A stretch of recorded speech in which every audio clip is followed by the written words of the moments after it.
السلام عليكم ورحمة الله وبركاته زملائي وزميلاتي الكرام. تابع بموضوعنا All About Irrigation in Endodontic. محاضرة اليوم إن شاء الله رح نتكلم فيها عن البراشز، عن الروتري براشز.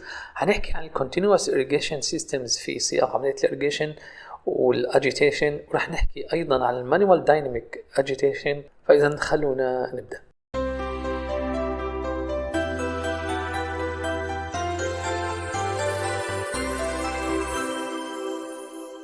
أتمنى منكم زملائي وزميلاتي الكرام أنه ما تبخلوا علينا بتشجيعنا من خلال زر اللايك، وأيضا ترك تعليق في التعليقات، مشاركة المحاضرة، اشتراك في القناة، والضغط على زر الجرس لتصلكم دائما التنبيهات. أيضا بدي أشير لحساباتي على وسائل التواصل الاجتماعي. حال الرغبة بالتواصل ممكن الوصول لحساباتي عن طريق الباركود أيضا المرفق. بعد ما حكينا عن السيرنج إريجيشن with needles، نحكي عن تقنية تانية يدوية في عملية الإريجيشن وأيضا الأجيتيشن، واللي هي براشز. وللتسهيل أنا راح أحاول أدمج عملية أو شرح البراشز مع الروتري براشز سوية. هلا بشكل عام البراشز في الاندو للأمانة أنا ما استخدمتها أو ما بعرف حتى توفرها أو تواجدها تجاريا، بس راح أحكي عن أهم البراشز اللي مذكورة في سواء الستاديز أو في الارتيكلز. نحن بشكل عام البراشز في الاندو هي اما مانيوال او روتري، تستخدم عاده لتنظيف وتنشيط المحلول في القناه. في دراسه حديثه اظهرت انه بالنسبه للنافيتيب براشز هي البراشز الاشهر في الجيل الجديد منها الاف اكس، هو اكثر فعال من النافيتيب العادي. طبعا النافيتيب هي براشز اطلقتها شركه أولترادنت. بدنا ندير بالنا مع البراشز من احتكاك شعيرات الفرشاة مع القناة واندخال جزيئات منها في القناة، والحقيقة أن هذا الأمر قد لا يشعر به الممارس، وأكد على هذا الأمر ميغان في دراسته من 1996. من البراشز المشهورة في عملية الإريجيشن هي الإندو براش، اللي كانت عبارة عن شعيرات نايلون وتعمل مثل حركة تويستد، قطر موحد، ولذلك صعب أنه تدخل لكامل القناة. كان فيها مشكلة أنه ممكن تؤدي لأنه الفضلات أو الديبريز اللي عم تنحشر في الجزء الذروي ممكن تخرج إلى الذروة. هذا شيء كمان حكى عنه الهادلاج بال 2006. هاي النافيتيب العادي، وهاي الاف اكس اللي بتتميز بأنها ب30 جوج وفيها مرونة، بتعمل قدرة على الاهتزاز و تنشيط المحلول داخل القناة بشكل مثالي. تيجي بطولين أبيض 17 ملم وأزرق 25 ملم. مثل ما حكينا أطلقتها شركة أولترادنت، والحقيقة هي مساعدة في عملية الدبرينمنت للكانال وولز أو حتى الأجيتيشن للسوليوشن. بالنسبة للروتري براش، الروتري براش هو بيتميز بأنه في مرونة عالية، بتكون شعيراته بولي بروبيلين، وبالتالي خطورة مثل ما حكينا انحشار واحتكاك الشعيرات واندخالها في القناة اللي كانت مع المانيوال أقل.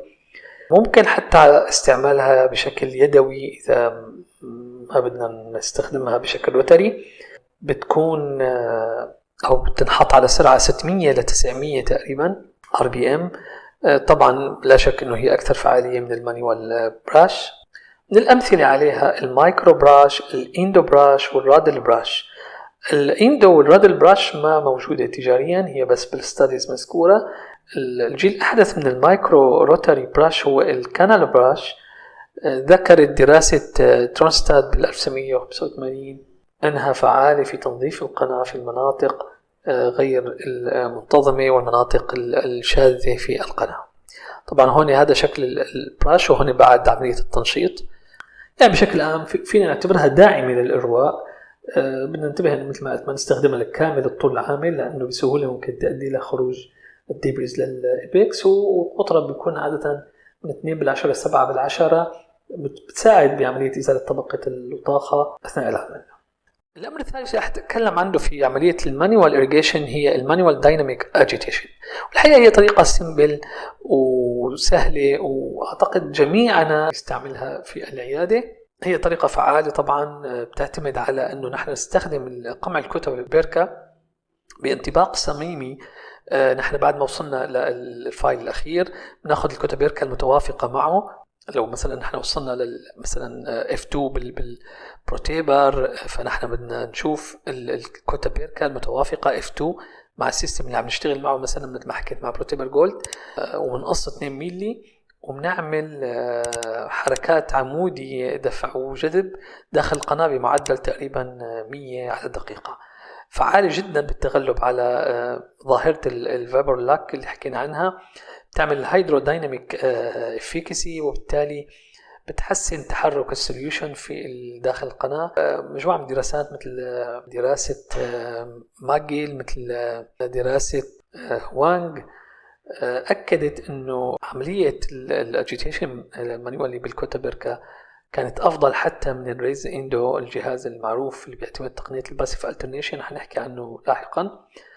رادل بال2001 أكد أيضا هذا الشيء، وأيضا أكد على أنه هي العملية هي بتعطيني إرواء أفضل من الباسيف إريجيشن اللي هو إرواء بالإبرة من دون أي عملية تنشيط.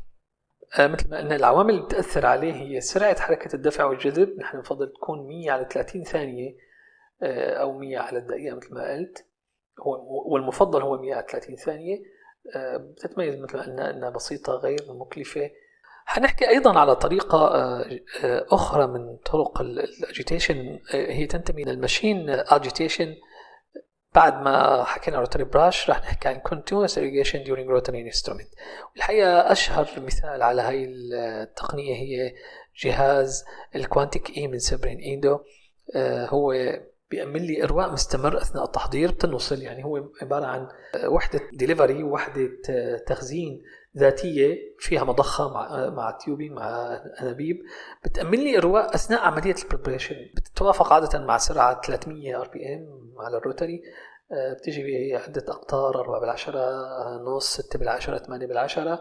أيضا في سياق الحديث عن الكونتينوس irrigation systems ضروري إنه نحكي عن السيلف adjusting فايل والسيفتي irrigators. طبعا كانت مشهورة قديما هاي الديفايسز، تتميز بأنه بتزود المحلول ذرويا عبر ظاهرة البوزيتيف بريشر، الضغط الإيجابي، من خلال أنه يكون في إبرة رفيعة بسايد فينتد وتم الإرواء من خلالها، وبيتم عمل إيفاكويشن أو بيتم مص المحلول عبر إبرة أكبر عند مدخل القناة. خلال هذه الفكرة ظهرت بعد هيك مجموعة من الأنظمة اللي بتعتمد إبر مجوفة من التيتانيوم بتندخل وبتنضغط داخل القناة حسب تشريح القناة وبتعطيني إرواء. طبعا الفكرة كانت هي أنه نحن القناة مو دائما دائرية، فبالتالي إذا بنشوف نحن النيدل هي عبارة عن مقطع دائري، فكانت الفكرة أنه نحن بحاجة لمزود للإريجيشن يكون شكله بيتوافق مع شكل القناة المتغير، ممكن يكون بيضاوي أو ممكن يكون سي شيب، ممكن يكون whatever. فبدأ التفكير بأنه نحن نعمل شيء يكون قابل للانضغاط، يكون أكبر من حجم القناة، وبعد هيك ينضغط ويملي القناة حسب مقطع الأرض أو حسب شكلها. مثل ما شايفين هاي الإبرة، وهي بتكون بشكل شبكي قابل للانضغاط بحيث يوافق تشريح القناة. فهو بيحقق لي ميزة إنه نحن عم نقدر نعمل continuous flow، وعم نقدر نوصل تقريبا لكل شكل القناة من خلال النيدل قبل الانضغاط.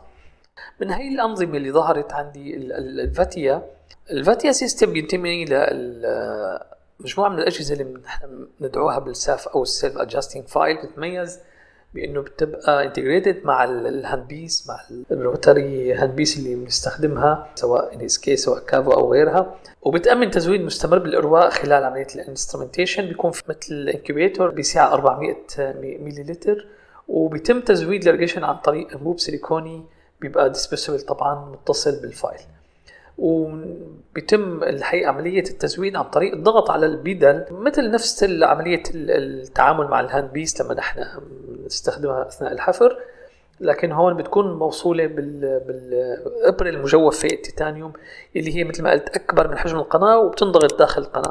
خلونا نشوف هذا الفيديو اللي بيشرح لنا الموضوع. فمثل ما شايفين الجهاز بيكون في انكوبيتور، هي بتتعبى بالسوليوشن اللي أنا بدي استخدمه سواء هيبوكلوريت صوديوم أو إيديتا. فبيتم إذن ملء الانكوبيتور، بيكون بسعة 400 مليلتر.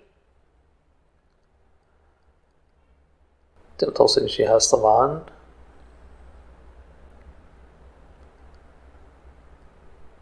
تشغيله، من نعمل adjusting مثل ما حكيت سعة التزويد.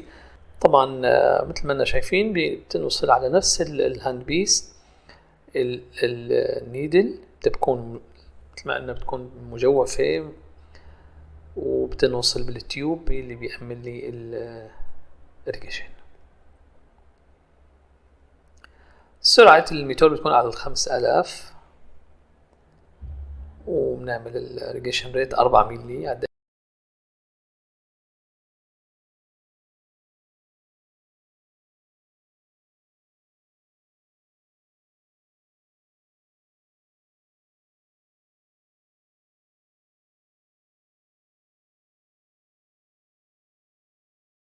وهون أنا بدي أشير لنقطة أنا بستخدمها الحقيقة وفعالة جدا في البراكتس في الممارسة السريرية، هي الفايل الفينيشر فايل تبع الاف كي جي الاكس بي. بعد ما خلصنا البريباريشن، بعد ما عملنا إرواء، الحقيقة إنه الفايل بيتمتع بمرونة كبيرة جدا جدا. بيجي تقريبا بتيبر 0.5 وبقطر 20، والسرعة اللي بيشتغل عليها هي 1000، سرعة عالية جدا. طبعا بيؤدي الحقيقة لإزالة بقايا ممتازة، يعني إذا بتجربوا تستخدموه بتشوفوا كمية دبريس تطلع كبيرة. ميزته إنه ما بينكسر، كمان ما في خوف من انكساره على الإطلاق، فظريف. أنا بستعمله في نهاية العمل حتى لتنشيط الإريجيشن، بيعطي كمان إن شاء الله إنه نتائج كويسة. أيضا هناك الفايل ال AF Max فايل من فانتا، كمان بيتميز بنفس المرونة وممكن نشتغله بنفس الطريقة اللي حكيتها مع ال XP Endo Finisher فايل. راح أتوقف في محاضرة اليوم عند هذا القدر. نتابع إن شاء الله في المحاضرة القادمة الحديث عن باقي التقنيات. أتمنى المحاضرة كانت مفيدة. أذكركم من جديد بالتعليق، باللايك، بالشير. هذا الشيء الحقيقة مو بس بيساهم بنشر الفيديو، كمان بيشجعنا على الاستمرار. أي سؤال، أي استفسار يرجى تركه في التعليقات. دمتم بخير، والسلام عليكم ورحمة الله وبركاته.